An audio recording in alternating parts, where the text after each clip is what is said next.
Hanoi and the mausoleum for Vietnam's most beloved revolutionary leader, Ho Chi Minh.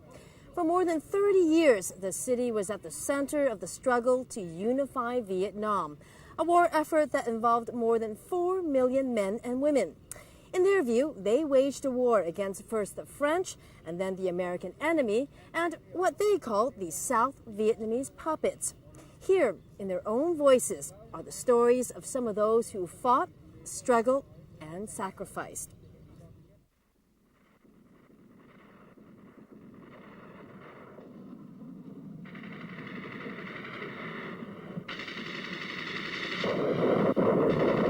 They feel that they have responsibility to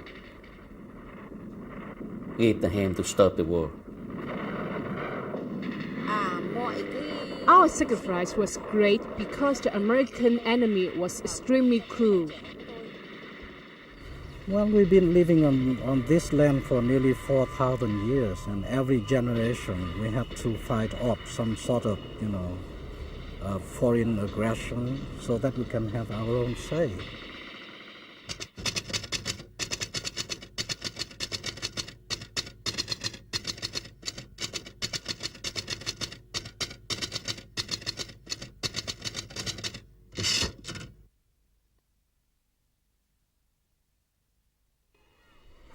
Ngo Thi Tuyen is your unconventional war veteran. Tuyen, like hundreds of thousands of other women, helped in the communist Viet Cong's fight for liberation. They kept the food and ammunition supply open for their menfolk in the battlefields. They defended villages, strategic military locations, and the treacherous Ho Chi Minh Trail. I just thought that if the American enemy comes to destroy Vietnam, then people, especially the young people of my generation then, must hold a gun and fight. She lives in Thanh Hoa province, several hours away from Hanoi. This is where more than 3 decades ago, tens of thousands of youths answered Uncle Ho Chi Minh's call to arms. Tuyen was 19 years old when she volunteered to become a militia woman. But then again, Tuyen says many had no choice. During the war against the Americans, they attacked the Han Ron area in Thanh Hoa. It was a very strategic place along the Mon River. Everyone came out to fight, and I was part of it. I was very proud.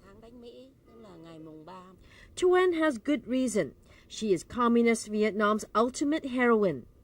In the early morning hours on April 4th, 1965, amid heavy American bombardment, Tuyen managed to carry 2 munitions boxes to artillery positions defending the Hang Rong Bridge, also known as Dragon Jaw Bridge. The munitions were 98 kilograms, twice her own body weight. Till this day, it's an unbelievable feat that draws awe and even skepticism. I was only 42 kilos. Then there were some in the Western media who didn't believe I could carry 98 kilos worth of munitions in the boxes, so someone asked me to carry 105 kilos worth of rice and yams to prove it, so I did. Only then did they believe me.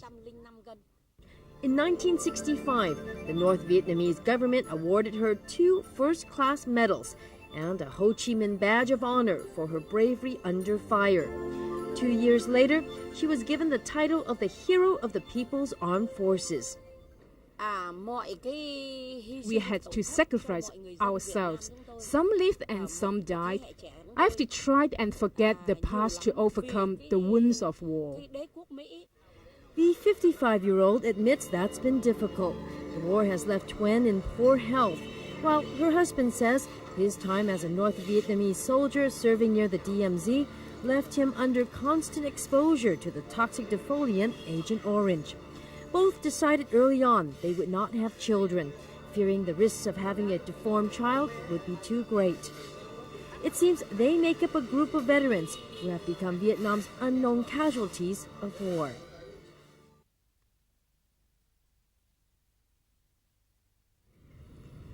This is no ordinary visit for Vietnam Airlines chief pilot Nguyen Tan Trung. It's a family outing to the Reunification Palace in Ho Chi Minh City. The last time the 52-year-old was here, It was called the Presidential Palace, and his view of the building was not from the ground, but high above, from the seat of a fighter plane. They bomb in Independence Palace. The reason I told you that the war hasn't happened in Vietnam, it's a very long time. That lasts very long time, more than 20 years. And myself is a Vietnamese, the youth of Vietnamese.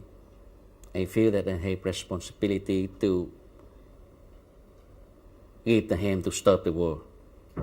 On April 8, 1975, Truong's life and the fate of South Vietnam changed forever. At the controls of his American F-5 fighter jet, he defected from South Vietnam. He left his mark by dropping 2 bombs onto the roof of the Presidential Palace, an act which for most signaled the imminent demise of South Vietnam. When I was 14 years old, my father was shot dead by the South Vietnamese soldier. And at that time I thought, what happened to my life? And at that age changed to my life that I asked for President Golden Jim. Jim had responsible for the responsibility for the death of my father. In May of 1969, Truong became a member of the Communist Viet Cong just 1 day before he joined the South Vietnamese Air Force. I planned that bombing for 12 years, from 1963 to 1975. After his bombing mission, Truong flew away from Saigon and into a hero's welcome. I never thought it. I do that action for the future I become a hero. But I told you, I just do what I have to do, what the youth of that time had to do to end the war.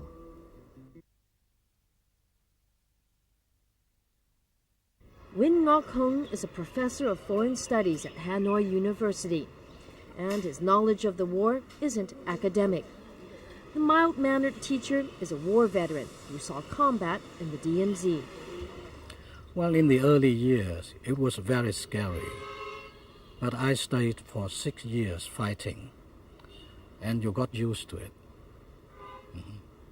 Was it worth it? Well, the real question is, did you have a choice? Surprisingly, thoughts of a post-war life kept Hung and others hopeful amid the chaos in the battlefields. I was talking to a friend of mine, and we were talking about what we would do after the war. And I told him I wanted to become a teacher so that I can teach the children about the Vietnam War, about the hard way, to defend the country.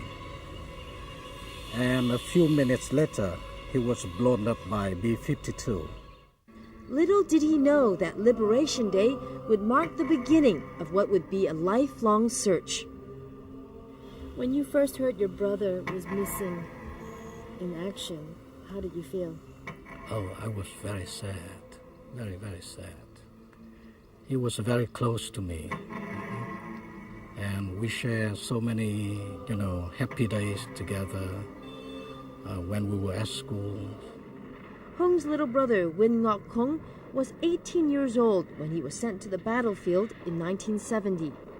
He never returned. Hung became one of 300,000 Vietnamese soldiers missing in action.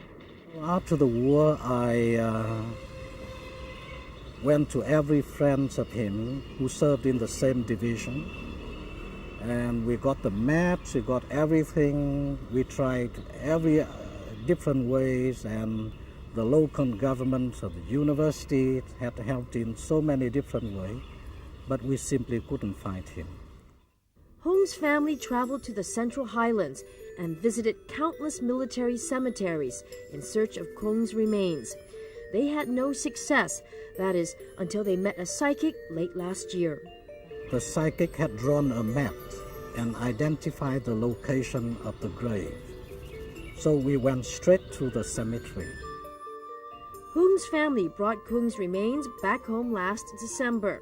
It was an emotional end to a 30-year search. Today, Hung pays respects to his long-lost brother and other MIAs who finally come home. These people are resting here in peace, nearer to the home. We feel soothing when we have the remains of, the family back home. When you die, the spirit still lives on. It's him. It seems laying to rest the ghosts of war has proven difficult, especially for the 300,000 families of those missing in action, and the veterans who are still trying to heal war wounds of their own. The North Vietnamese sacrifice was in the extreme. From the 1960s to 1975, 40% of Hanoi's combat troops perished. By comparison, during World War II, only 15% of combatants were lost. But there was also sacrifice on the losing side. After the break, the view from South Vietnam.